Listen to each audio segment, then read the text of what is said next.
Oke, assalamualaikum warahmatullahi wabarakatuh. Berjumpa lagi dengan saya Jo di channel Sekilas Kembang dan Buah. Channel yang menyajikan informasi sisi lain seputar kembang dan buah dan seputar informasi pertanian tentunya.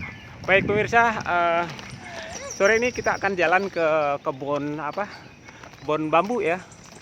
Ini kebetulan ada di pinggir perumahan ada kebun bambu. Kita akan cari seresah daun bambu.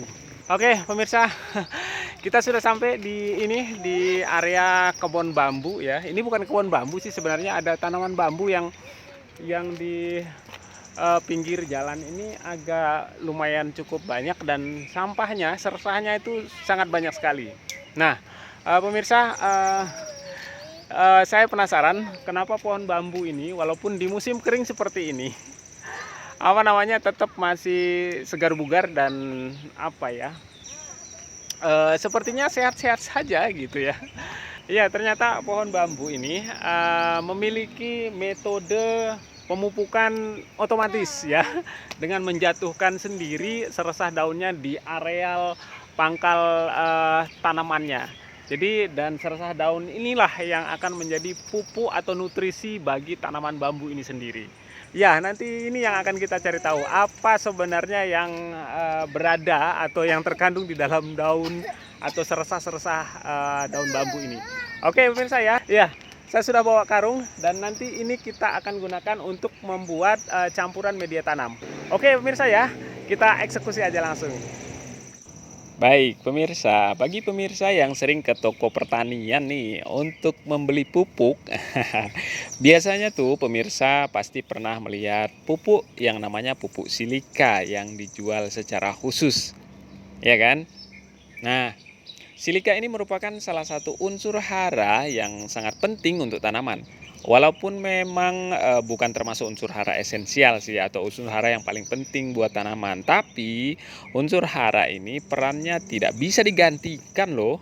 Nah, beberapa manfaat penting dari unsur hara ini adalah dapat meningkatkan ketahanan tanaman dalam melawan serangan hama penyakit, bisa memperkokoh batang tanaman, dan memperpanjang masa simpan buah tanaman agar tidak mudah busuk. Itulah mengapa unsur silika ini cukup penting juga buat tanaman ya pemirsa ya. Nah, di daun bambu ini pemirsa, ternyata unsur-unsur silika itu lumayan banyak nih pemirsa. Oke, selain unsur silika yang sangat penting dan tidak bisa digantikan itu yang terdapat juga pada daun bambu pemirsa, unsur hara yang banyak dikandung oleh daun bambu adalah fosfor dan kalium.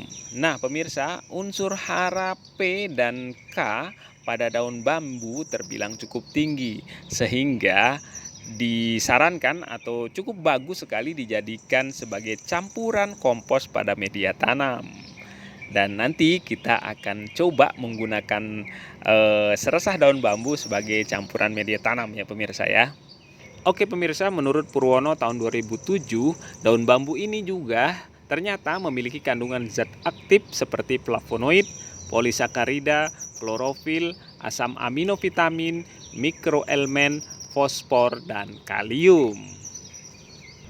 Oke pemirsa, setelah kita mengetahui kandungan unsur hara pada kompos atau daun bambu, bisa kita simpulkan bahwa daun bambu ini bisa membantu menambah kesuburan media tanam kita pemirsa.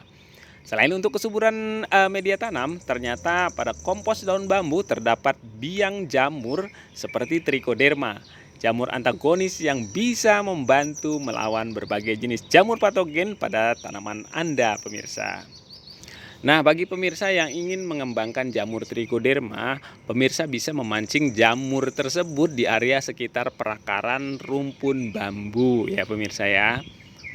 Nah, tidak hanya daunnya ternyata pemirsa ya, akar daun bambu ini juga merupakan media yang sangat efektif untuk membiakkan bakteri yang bernama Rhizobacter yang kemudian sering digunakan oleh orang untuk membuat PGPR ya. Iya pemirsa, kemudian daun bambu juga sangat baik digunakan sebagai alternatif pengganti plastik mulsa nih pemirsa. Ya, seperti yang saya lakukan beberapa minggu yang lalu ketika cuaca sangat terik sekali, panas banget.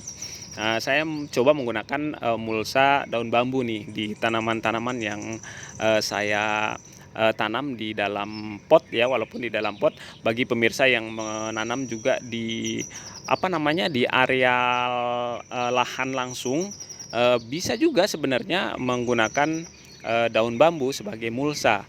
Persis dilakukan seperti kita memberikan jerami ya kalau tidak punya daun bambu yang cukup banyak.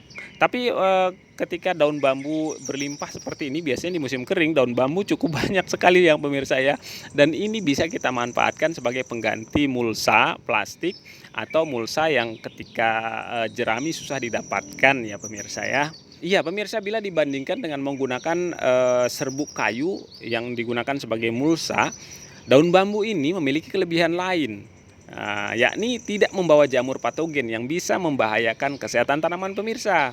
Itu bedanya kalau kita menggunakan daun bambu dibandingkan dengan mulsa yang berasal dari mungkin serbuk kayu atau yang lainnya seperti jerami mungkin.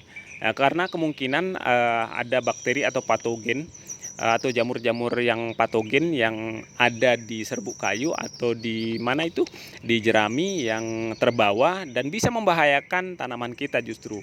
Nah, daun bambu ini karena memang merupakan tempat tumbuhnya bakteri Trichoderma, jadi kita tidak perlu khawatir lagi dengan menggunakan mulsa daun bambu karena kemungkinan besar bakteri-bakteri yang menguntungkan seperti bakteri Trichoderma akan menumbuhi seresah-seresah daun bambu, dan itu justru bisa membuat tanaman kita lebih aman.